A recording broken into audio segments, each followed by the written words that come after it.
గీతతో కోట్ల మందికి దారి చూపించిన అతనికన్నా గురువెవరు?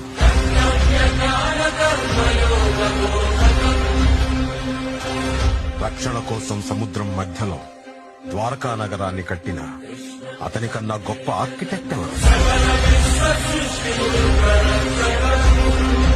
వేణుగానంతోనే గోవుల్ని గోపికల్ని కట్టిపడేసే అతన్ని మించిన మ్యూజిషియన్ ఎవరు?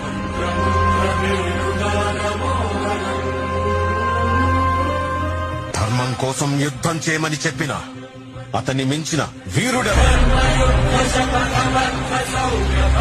హోమయాగాలతో వర్షం తెప్పించిన అతనికన్నా ప్రకృతిని అర్థం చేసుకున్న క్లైమటాలజిస్ట్ ఎవరు?